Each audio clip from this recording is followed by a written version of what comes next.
ঋষি বঙ্কিমচন্দ্র চট্টোপাধ্যায় এই মন্দিরে বসেই বন্দে মাতরমটি লিখেছিলেন। 14 বছর তো যাবজ্জীবন হয়, মার্ডার করলেন, 14 বছর জেল। 14 বছর। এটার একটা অংশ এখন মুক্ত জেলে পরিণত। Have you ever heard of this concept? এবার ওরা মুক্তভাবে চলাফেরা করতে পারবে, কিন্তু বাড়ি যেতে পারবে না।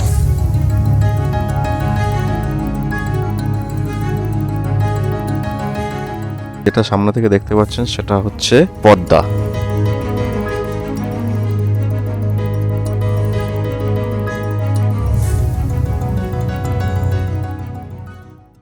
All right, very good morning. Good morning from Raghunathganj. Time হচ্ছে 5:48 আর আজকের জার্নি বা আজকের ডেস্টিনেশনস, আজকের ঘোরার জন্য আমরা বেরোচ্ছি হোটেল সাহানা। আচ্ছা, হোটেল সাহানা থেকে একদম বেসিক হোটেল, যতটুকু মাথা গোজার জন্য দরকার হয় সেটুকু। এই যে হোটেল সাহানা, হোটেল সানসিটির পাশে। তো আজকে কয়েকটা হেরিটেজ দেখবো। এই রাইডটার আমাদের বিশেষত্ব ছিল হচ্ছে হাইটস টু হেরিটেজ। তো হাইটস আমরা ঘুরে এসেছি, হিলসে। তো আজকের প্ল্যান হচ্ছে কিছু হেরিটেজ দেখে বাড়ি চলে যাওয়া। তো that is the reason we stayed here. এখানে ছিলাম, এখান থেকে বেরিয়ে আজকে কয়েকটা জায়গা আমরা ঘুরবো। কী কী হেরিটেজ ঘুরছি সেটা দেখার জন্য সঙ্গে থাকুন। আর তারপরে এখান থেকে আমাদের কলকাতা ফেরা। তো এই হচ্ছে সকালবেলা জঙ্গিপুর, বেসিক্যালি রঘুনাথগঞ্জের যে থানা, জঙ্গিপুর হচ্ছে জায়গাটার নাম। Well, look at this place man. এদিক থেকে সুন্দর সানরাইজটা হচ্ছে। আমরা চলে এসেছি হচ্ছে খাদুয়া বলে একটা জায়গায়, আর যেটা সামনে থেকে দেখতে পাচ্ছেন সেটা হচ্ছে পদ্মা। হ্যাঁ, ভারতের থেকে যদি পদ্মা দেখা যায় সেটা হচ্ছে এই রিজিয়নটাই, মানে এখানে থেকে, যেখানে পদ্মার এই পাশটা হচ্ছে ইন্ডিয়া, ও পাশটা হচ্ছে বাংলা। ওইদিকে যেটা দেখা যাচ্ছে ডাঙা ফাঙাগুলো, পুরোটা হচ্ছে বাংলাদেশ।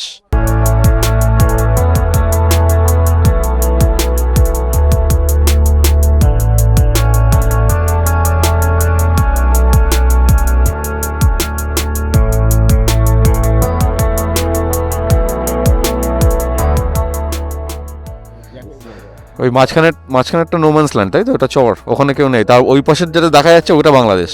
যে এই বাঁকটা এরকম রয়েছে বলে এই দিক থেকে বেশি কাটছে। তো এই হচ্ছে জায়গাটা, দেখতেই পাচ্ছেন এখান থেকে পুরো ভাঙনটা। কিছুদিন পরে রাস্তাটাই চলে যাবে, আমরা কোনো রকমের পাশ দিয়ে এলাম আর কি। তো এইখানে যেহেতু নদীটা এরমভাবে বেঁকছে পদ্মা, সেই জন্য ভাঙনটা আমাদের ইন্ডিয়ার সাইডে বেশি, ওইদিকে নেই, ওই পাশটায় প্লেন রয়েছে। তো মোটামুটি ওই যে জায়গাটা মাঝখানটা দেখা যাচ্ছে, যেখানটা একটুখানি খড়কুটে ভেসে যাচ্ছে, অতখানি নাকি ছিল জমিটা। এটা এখানে একটা বড় মাঠ ছিল, যেখানে আমাদের আসার কথা ছিল। এখানেই এখানে আমরা লাইন আপ করে একটা ছবি তুলতাম, কিন্তু সেটা এখন পদ্মার গভীরে চলে গেছে। তো ভারতের এই একটা জায়গা যেখান থেকে লিটারেলি পদ্মা দেখতে পাবেন আর কি। আপনি একটা পুরো কান্ট্রির বর্ডারে দাঁড়িয়ে আছি। চলে এসেছি আমরা কোন জায়গায় সেটা পরে বলছি, আগে এটার ব্যাপারটা বলে নিই। এইটা হচ্ছে লালগোলা প্যালেস। এটার ইউনিক ব্যাপারটা হচ্ছে সেটা হচ্ছে এটার একটা অংশ এখন মুক্ত জেলে পরিণত। হ্যাঁ, মুক্ত জেল। Have you ever heard of this concept? Because এখানে যারা কয়েদি আছে তাদেরকে সকালবেলা ছেড়ে দেওয়া হয়, তারা সারাদিন বাইরে যায়, কাজ করে ফিরে, আবার তারপরে ফিরে এসে জেলের মধ্যে ঢুকে যায়। অদ্ভুত না? 14 বছর তো যাবজ্জীবন হয় না, মানে মিনিমাম এরকম হয় না যে মিনিমাম এত বছর। ধরুন কারো 10 বছর আছে, 10 বছর জেল কমপ্লিট হওয়ার আগে আসবে না পরে আসবে?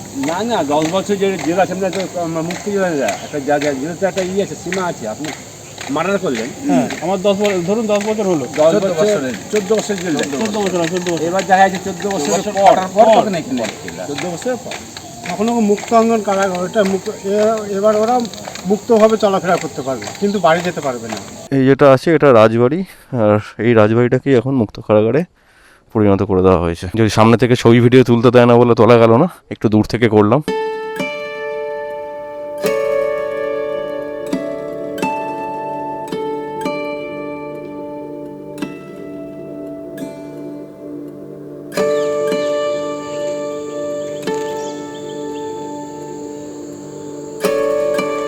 এইটা হচ্ছে লালগোলা রাজবাড়ির গেটটা, এন্ট্রেন্সটা, যেরকম বললাম, যেটার ভেতরেই এখন ওই মুক্ত জেলটা আছে। মুক্ত জেলের কনসেপ্টটাও শুনলে কী হয়। আর এইটা হচ্ছে ঢুকেই লালগোলা মন্দির, কালী মন্দির। এই মন্দিরের বিশেষত্বটা কী জানেন? একটা ইম্পর্টেন্ট জিনিস, ঋষি বঙ্কিমচন্দ্র চট্টোপাধ্যায় এই মন্দিরে বসেই বন্দে মাতরমটি লিখেছিলেন। বুঝতে পারছেন তো কতটা মানে হিস্টোরিক্যাল, কতটা ইম্পর্টেন্স রয়েছে এই মন্দিরটা। এই মন্দিরে বসেই বঙ্কিমচন্দ্র বন্দে মাতরম গানটি লিখেছিলেন, সেই জন্য এখানে ঢোকার মুখেও লেখা আছে এই জিনিসটা। দেখুন, এই যে লেখা রয়েছে বন্দে মাতরম।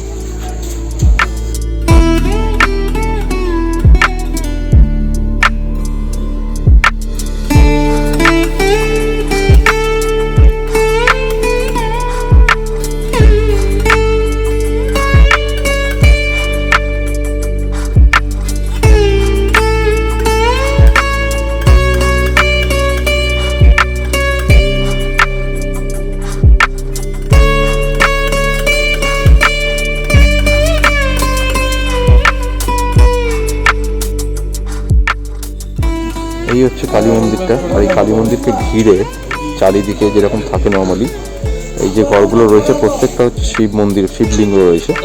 আর এই প্রত্যেকটা শিবলিঙ্গ আলাদা আলাদা নাম রয়েছে, যেমন এখানে উপরে লেখা রয়েছে মহিমেশ্বর, এখানে শ্রীকান্তেশ্বর। এখানে যে রাজা ছিলেন, মানে বেসিক্যালি যেটা লালগড় রাজবাড়ি কেন নাম, ওই পাশটাতে রাজবাড়িটা আছে যেটা আমরা যাবো, এখন বাইরে থেকে দেখা যাবে, ভেতরে ঢোকা যায় না। উনি এই মন্দিরটা প্রতিষ্ঠা করেছিলেন। আর বেশি বঙ্কিমচন্দ্র ইংরেজদের হাত থেকে লুকিয়ে ওই রুমটাতে থাকতেন, ওইখানে থেকেই ওখানে থাকাকালীনই ওই বন্দে মাতরমটা রচনা করেছিলেন।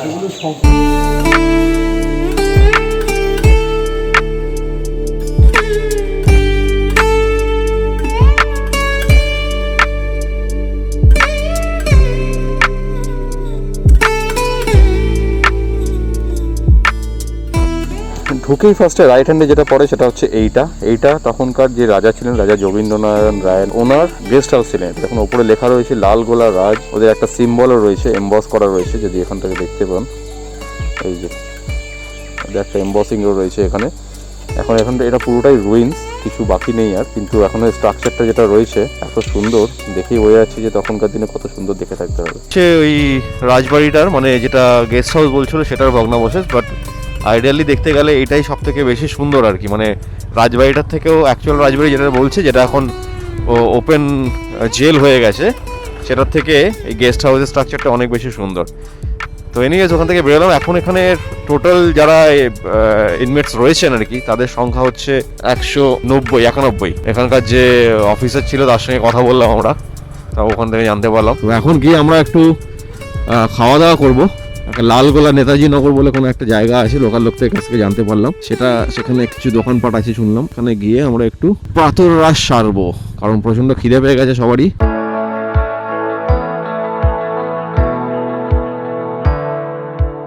তাই হচ্ছে লালগোলা নেতাজি মোড়, যেরকম বললাম, ওখান থেকে এসে আমরা এখানে বাইকগুলোকে পার্ক করে এই পাশে একটা মিষ্টির দোকান থেকে কচুরি খেয়ে নিলাম।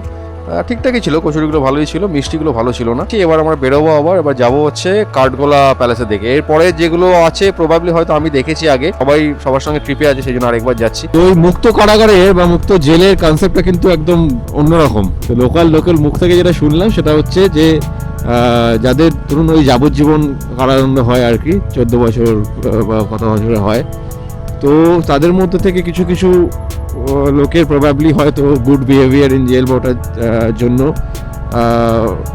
এলিজিবল থাকলে তাদের লাস্টের মানে কিছু বছর অ্যালাউ করা হয় যে তারা এই মুক্ত কারাগারে থাকতে পারবে। মানে এখানে ডিফারেন্সটা হচ্ছে এটাই যে তারা কখনো ফ্যামিলির সঙ্গে পার্মানেন্টলি থাকতে পারবে না।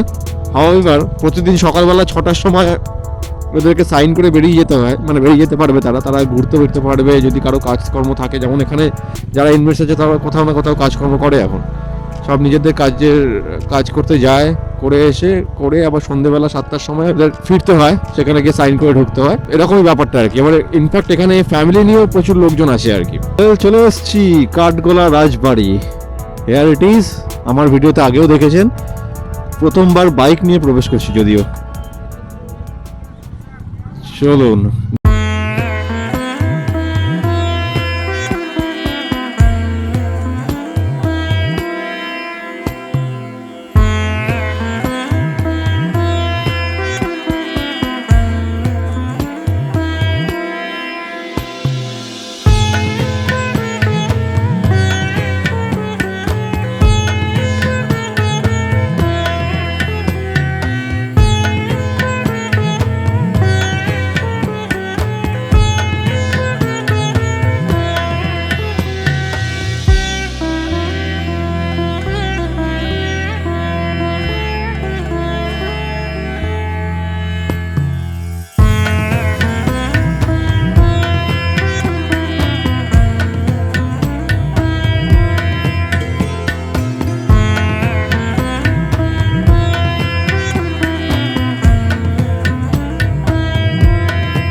আবার যাচ্ছি হচ্ছে এখন জগৎ শেঠের রাজবাড়ি। আর জগৎ শেঠের পরে নসিপুরটা দেখবো আমরা, হাজারদুয়ারি আর ঢুকবো না, কারণ তো প্রচুর ভিড় থাকে আর টাইমও প্রচুর লাগবে, অত হবে না। আমরা ওটা করে তারপরে লাঞ্চ করে ফিরতে হবে আবার কলকাতার দিকে, না হলে অনেক রাত্রি হয়ে যাবে। এই আমার পেছনে হচ্ছে জগৎ শেঠের বাড়ি, যেটা আমি আগের আমার ব্লগ অলরেডি দেওয়া আছে, সেখানে দেখেছেন। তবে এখন আর ঢুকলাম না সিরিয়াসলি। কোনো কথা হচ্ছে এত কিছু গায়ে জ্যাকেট প্যাকেট চাপিয়ে হাঁটতে ইচ্ছা করছে না, বাইরে রাখার জায়গা নেই, জগৎ শেঠের বাড়ির বাইরে কোনো পার্কিং নেই আর কি, জোর করে পার্কিং করা। তো আমি আর ময়ূর দাঁড়িয়ে গেছি এখানে, আর তার সঙ্গে লাগেজ ফাগেজগুলো রাখাটা খুব বড় ঝামেলা, তাই জন্য এখানে গাড়িগুলো রয়েছে সব, আমরা এখানেই বসে দুজনে আড্ডা মারছি, আর বাকি 4-5 জন গেছে। তো জগৎ শেঠের রাজবাড়ির ঠিক পাশেই হচ্ছে নসিপুর রাজবাড়ি। এই যে চলে এসেছি আমরা নসিপুর রাজবাড়ি। এইটার স্ট্রাকচারটা দারুণ, এটা মিনি হাজারদুয়ারির মতো দেখতে। জগৎ শেঠের মিউজিয়ামটা সত্যিই খুব রিচ, আমি আগেরবারও দেখেছি, কিন্তু প্রবলেম হচ্ছে ভেতরে ঢুকে কিছুই দেখানো যায় না। অ্যান্ড দিস ইজ নসিপুর রাজবাড়ি। এই স্ট্রাকচারটা দারুণ, এটা তো আগেও দেখিয়েছি আমি, কিন্তু আমার অ্যাকশন ক্যামেরা বা মোটর ব্লগিংয়ের সেটআপে এই প্রথমবার দেখতে পাচ্ছি। যেহেতু মিউজিয়ামের ভেতরে কিছু দেখানো যায় না, বাইরের ফুটেজ তো অলরেডি দেখিয়েছি, সেই জন্য আমি আর ঢোকালাম না। চলে এসেছি হচ্ছে নসিপুর রাজবাড়ি, এটারও আগের ভিডিও আছে আমার চ্যানেলে, পেয়ে যাবেন। এবারে প্রথমবার বাইক নিয়ে এই পেছনে, এই স্ট্রাকচারটা খুব সুন্দর, যেহেতু হাজারদুয়ারির মতো করে আদলেই বানানো, সো লুকস অসাম। তার সামনে আমাদের 6খানা এই হাইনেস, লুকস আরে ফাটাফাটি লাগছে।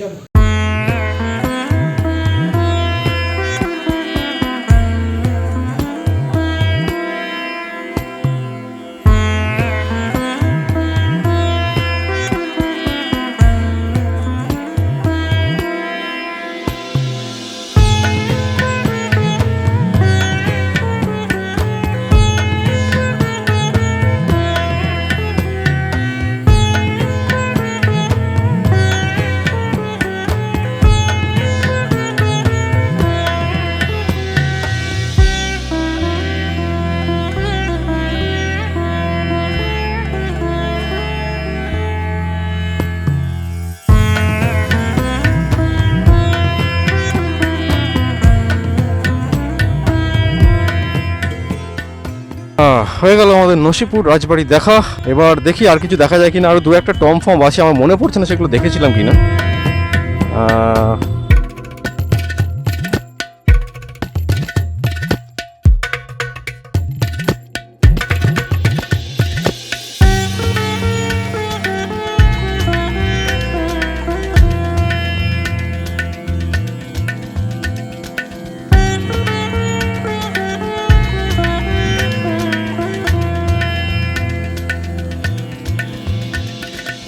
অলরাইট, তো এটা যেটা দেখলেন সেটা হচ্ছে দেখছি আর কি, সেটা হচ্ছে মির্জাফর আর তার পরিবারের সমাধি, মানে 1100টার সমাধি রয়েছে বাইরে, যেরকম লেখা রয়েছে চারপাশে যেদিকে তাকানো হচ্ছে সেদিকেই সমাধি। এবার তার মধ্যে মির্জাফরের কোনটা প্রবাবলি বোধহয় এই মাঝখানাটা হতে পারে, আর না হলে এটা হতে পারে কিনা জানি না, এটাকে একটুখানি আলাদা করে করা রয়েছে। যেহেতু এখানে গাইডের ব্যবস্থাটা রয়েছে সব জায়গাতে, সেই জন্য আলাদা করে কোথাও কিছু মেনশন করা নেই আর কি, because of the historical reason এটা একটু অবহেলিত হয়ে পড়ে আছে। তো এইটা হচ্ছে ইমামবাড়াটা, হাজারদুয়ারির ঠিক পেছন দিকে যে ইমামবাড়াটা আছে মানে সাইডে, সেইটাই আর কি। হাজারদুয়ারি আমরা আজকে ঢুকছি না, বিকজ অনেক টাইম লেগে যাবে। This is the back side of the Hazarduari palace. এটা তো দারুণ, এটা দেখিনি তো, ওয়াসিফ মঞ্জিল প্যালেস। ওহ লাভলি মেনটেনেন্স এটা হচ্ছে ওয়াসিফ মঞ্জিল প্যালেস। এটা হচ্ছে লাস্ট যে নবাব ছিলেন নাকি তার বাড়ি, এর কিছুটা পোর্শন মেনটেন করেছে ওয়েস্ট বেঙ্গলের জুডিশিয়াল ডিপার্টমেন্ট, লেখা রয়েছে ওখানে। এটা জানতাম না আগে, এসছি যখন দেখা যাক, দেখে নিই একটুখানি, তবে এটা দেখে বেরিয়ে যাবো।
সিটি থেকে, মানে ওখান থেকে বেরিয়ে এলাম আমরা।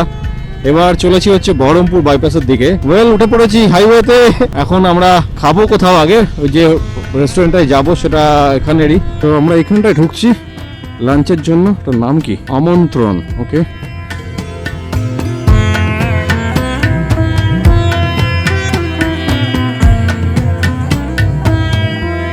অলরাইট, টাইম হচ্ছে 3:23 আর আমরা এবার এখান থেকে মানে বেরোচ্ছি আর কি, যত তাড়াতাড়ি ঢোকা যায় আর কি। টাইম হচ্ছে 4:35 আর আমরা ভোলাডাঙ্গা ক্রস করে গিয়ে একটা জিওবিপি পেট্রোল পাম্প আছে, সেখান থেকে রিফিল করিয়ে নিলাম। তো 10 লিটার ভরলাম, ইয়েতে 10 লিটার ঢুকলো, 1032 টাকার তেল হলো। অলরাইট, টাইম হচ্ছে 4:55 আর বেরোচ্ছি হচ্ছে কৃষ্ণনগর।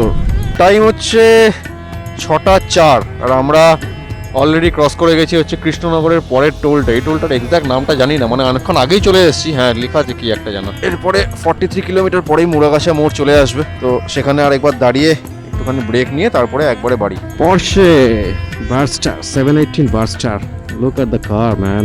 তো এনিওয়েজ টাইম হচ্ছে 8:34 আর দেখতেই পাচ্ছ কলকাতা ঢুকে গেছি। Almost end of a trip, end of a series. মুড়াগাছায় দাঁড়িয়ে আমরা অনেকক্ষণ, প্রায় 35 মিনিটস মতো একটু আড্ডা মারলাম। যদি এই ভিডিওটা ভালো লেগে থাকে, আজকে যেগুলো দেখালাম সেগুলো যদি ভালো লেগে থাকে, তাহলে অবশ্যই একটা লাইক দেবেন। আর যদি ওভারঅল আমার কন্টেন্টগুলো ভালো লেগে থাকে, I would definitely request you to subscribe my channel. That will definitely motivate me to visit more and more places and create more and more such vlogs. So with that said, thank you for watching Tanay's Canvas, and I'll meet you very soon with another destination, probably with another video. So till then, take care and ride safe. Bye bye.